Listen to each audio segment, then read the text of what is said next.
शहर शहर कहर और जर्रा जर्रा तबाही आज की तारीख में यही यूक्रेन के अंदर नजर आ रहा है। कीव से लेकर के ओडेसा तक, जहां तक की भी तस्वीरें आ रही हैं और जहां तक की भी खबर अभी मिल रही है, कुछ इसी तरीके के निशान मिल रहे हैं, युद्ध के बाद के निशान। और ये निशान अपने आप में तबाही का संकेत देते हैं। एक एक तस्वीरें आपको दहला देंगी और आपके माथे पर बल पड़ जाएगा और आप भी ये कहेंगे कि क्या ये थर्ड वर्ल्ड वॉर की आहट हो गई है?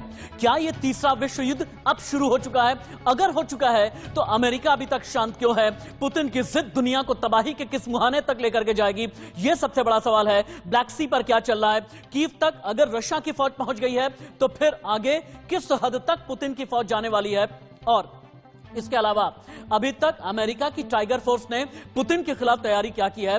अगर रूस के ऊपर सैंक्शन यानी प्रतिबंध लगाए गए हैं तो फिर इस दबाव में भी आखिरकार क्यों पुतिन नहीं आ रहे हैं? और सबसे बड़ा सवाल यह है कि जितने हिंदुस्तानी 18 से लेकर के 20,000 तक अभी भी यूक्रेन में फंसे हैं, उन्हें पोलैंड के रास्ते कब निकाल करके लाया जाएगा? भारत सरकार का इसके लिए प्लान क्या है? Plan A, plan B, plan C? Modi सरकार किस तरीके की तैयारी चल रही है? यह सब कुछ आपको बताएंगे और दिखाएंगे। शुरुआत इस वक्त की बिग ब्रेकिंग के साथ। रशिया यूक्रेन में ब्लैक सी के दक्षिण पश्चिम में जंग जारी है। बिग ब्रेकिंग, रशिया के 800 से ज्यादा सैनिक मार गिराए गए हैं, यह कहना यूक्रेन का। यूक्रेन ने आगे यह बताया 7 विमान और 6 हेलीकॉप्टर जो रशियन फौज के हैं उन्हें मार गिराया गया है। रशिया के हमले में यूक्रेन के 137 लोगों की मौत हुई है, यह कहना रशिया का। रशिया के हमले में 300 से ज्यादा यूक्रेनी नागरिक जख्मी हुए हैं और यूक्रेन के न्यूक्लियर प्लांट पर भी रशिया का कब्जा हो गया है। यह इस वक्त की बड़ी खबर है।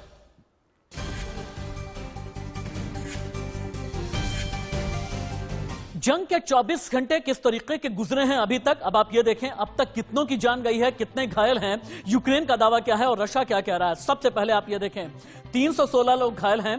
जंग के 24 घंटे ये बताते हैं अब तक 137 लोगों की मौत हो चुकी है। आम लोग और यूक्रेनी सैनिक भी मारे गए हैं। और इस बीच अभी तक जंग के जो हालात पैदा हो रहे हैं, जंग के बीच यूक्रेन से लोग वतन छोड़ करके भागने को तैयार हैं। यूक्रेन पर 160 मिसाइलें दागी गई हैं। आम लोग और यूक्रेनी सैनिक मारे गए हैं।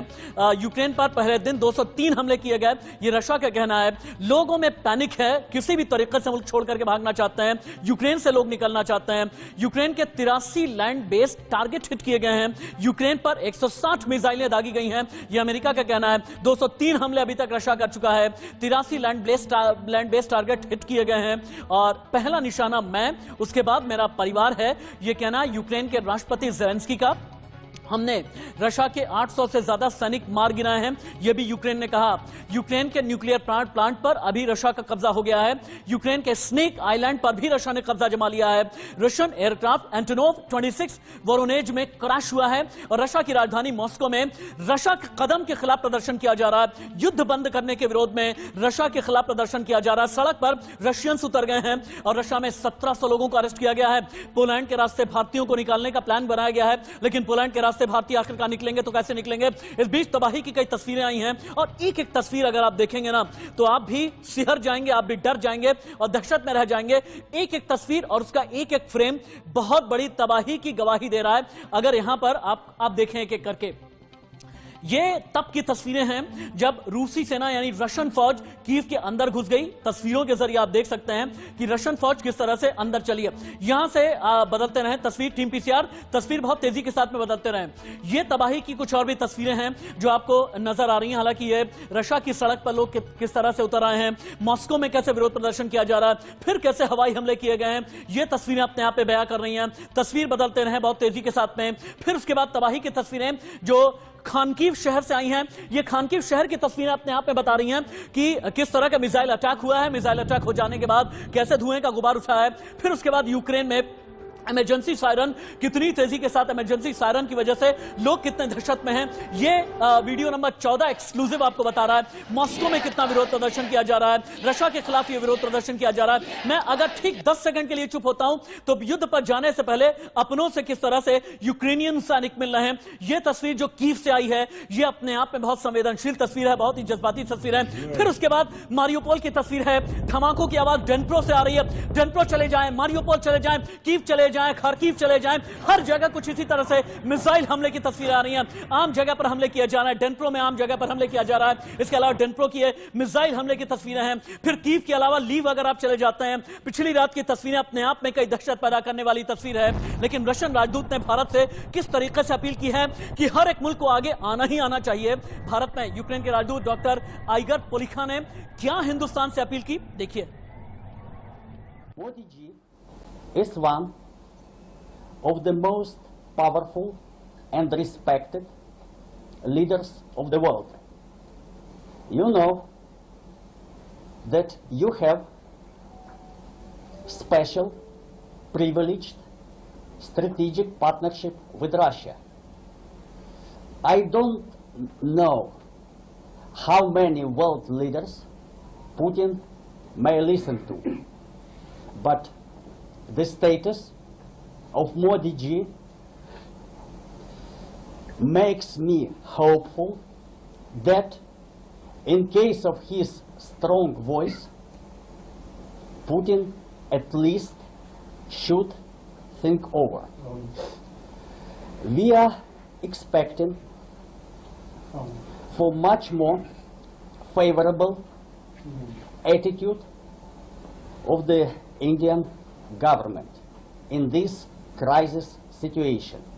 It's the most. पूरी दुनिया एक ही सवाल कर रही है कि क्या वाकई में थर्ड वर्ल्ड वॉर यानी तीसरा विश्व युद्ध तय है। अगर तय है तो ये क्या आहट जंग की हो चली है, और अगर थर्ड वर्ल्ड वॉर होता है तो फिर कितने मुल्क यूक्रेन के साथ में खड़े होंगे, अमेरिका के साथ में जाएंगे, और कौन से वो मुल्क होंगे जो रशिया के साथ में खड़े नजर आएंगे। अब यहां से आप देखें क्यों हम ये कह रहे हैं कि यहां अगर मैं खड़ा हो जाता हूं कि थर्ड वर्ल्ड वॉर कैसे तय है, आप समझें। पहले विश्व युद्ध की तस्वीर यहां पर हम आपको दिखा रहे हैं। 1914 से लेकर के 1918 तक लड़ा गया पहला वर्ल्ड वॉर, जिसमें 90 लाख लोगों की मौत हुई थी। फिर सेकेंड वर्ल्ड वॉर आ जाता है। सेकेंड वर्ल्ड वॉर जो हिटलर की तानाशाही के लिए जाना जाता है, सेकेंड वर्ल्ड वॉर जो नाजी फौजों के लिए जाना जाता है, सेकेंड वर्ल्ड वॉर जो हिटलर के लिए गए ऐसे फैसलों के लिए आज तक भी जाना जाता है, जिसके बाद और हाँ second world war Hiroshima Nagasaki परमाणु बम धमाकों के लिए जाना जाता है। 1939 से लेकर के 1945 तक लड़ा। यही एक वजह है कि यहां पर हमने हिटलर की तस्वीर लगाई हुई है। फिर उसके बाद क्या यह माना जाए कि 2022 में यानी अभी मौजूदा दौर में पुतिन की जिद की वजह से या पुतिन के इस एक सनक की वजह से क्या थर्ड वर्ल्ड वॉर की शुरुआत हो गई है, और सेकेंड वर्ल्ड वॉर जहां 8 करोड़ से ज्यादा लोगों की ऑफिशियल मौत हुई है। हालांकि यह कहा जाता है कि इससे भी ज्यादा तादाद हो सकती है, लेकिन क्या पुतिन की सनक दुनिया को थर्ड वर्ल्ड वॉर के मुहाने पर लेकर के आ चुकी है? क्या पुतिन की जिद तीसरे विश्व युद्ध की तरफ बढ़ा चुकी है? हम चलते हैं इंडिया न्यूज संवाददाता के पास में। एक बार टीवी स्क्रीन पर जितने भी मेरे सहयोगी हैं उन्हें दिखाया जाए। हाँ, एक बार हम अगर देखेंगे, उर्वशी मेरे साथ में, अजीत श्रीवास्तव हैं, मेरे सहयोगी आशीष सिन्हा हैं, इसके अलावा उर्वशी खुना नजर आ रही हैं। उर्वशी, एक क्विक अपडेट आपसे चाहूंगा क्योंकि आप बहुत क्लोज ट्रैक रख रही हैं, बहुत क्लोज अपडेट हमें दे रही हैं। जितने भी हिंदुस्तानी छात्र यूक्रेन में अभी भी फंसे हुए हैं, कितने छात्र हैं जो अभी भी यूक्रेन में फंसे हुए हैं, पोलैंड के रास्ते किस तरीके से इन्हें निकाला जाएगा, इसके बारे में अपडेट दें आप। हम आपको बता दें कि ये सारे जो स्टूडेंट्स फंसे हुए हैं, ये 18,000 के ऊपर ऐसे स्टूडेंट्स हैं, और इन सब की फिलहाल की जो स्थिति है वो बहुत ही ज्यादा स्कैरी है, क्योंकि वहाँ पे सर्वाइवल ही एक बहुत बड़ा सवाल है। बॉम्बिंग शेलिंग्स आजू बाजू हो रही है, और खास कर कीव जहाँ पे कैपिटल में सुबह से जो धमाके हो रहे हैं। इसके अलावा ATM के बाहर जो है बड़ी लाइन है, कतार है बड़ी, क्योंकि पैसे नहीं निकाल पा रहे हैं, खाना पीना नहीं है। ऐसे में सारे लोग कहीं पार्किंग एरियाज या जो अंडरग्राउंड बेसमेंट एरियाज है वहां पे चुपकर जो है डर कर बैठे हैं कि कहीं पे अपनी जान बचा सके। ये एक कोऑर्डिनेशन जो हो रहा है MEA के द्वारा, MEA ने जो कंट्रोल रूम बिठाया है, कल अलग अलग ऑफिशियल्स को जिस तरह से जो नेबरिंग कंट्रीज है वहां पे अपॉइंट किया गया है, उनसे बातचीत हो रही है, पर ये इवैक्यूएशन इतना आसान नहीं है।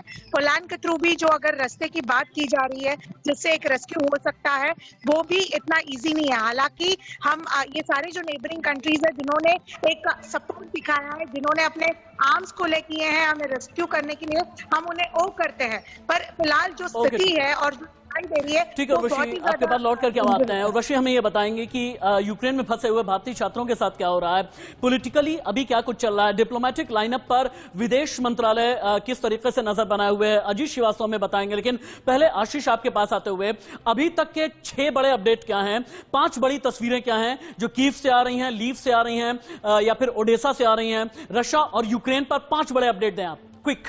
आशीष।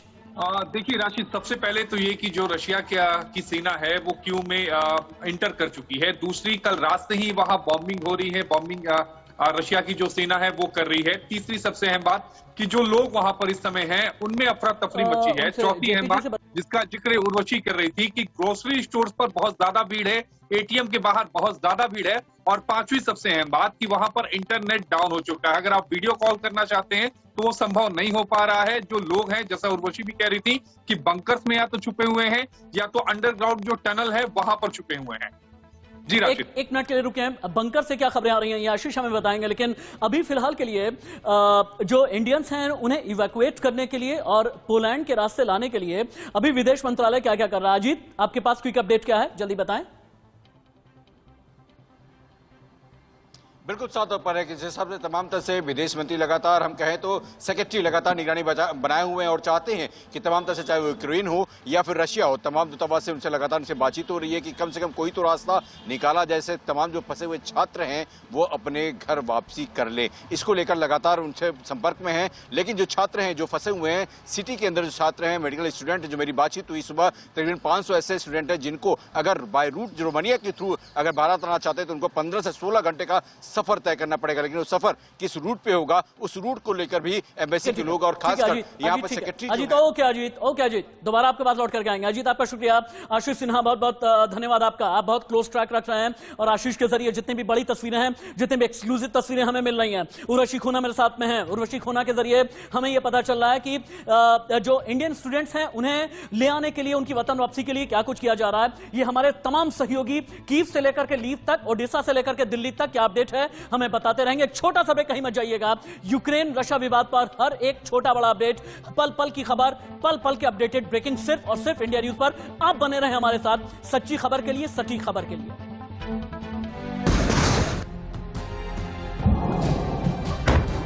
बहुत ही स्कैरी सिचुएशन है।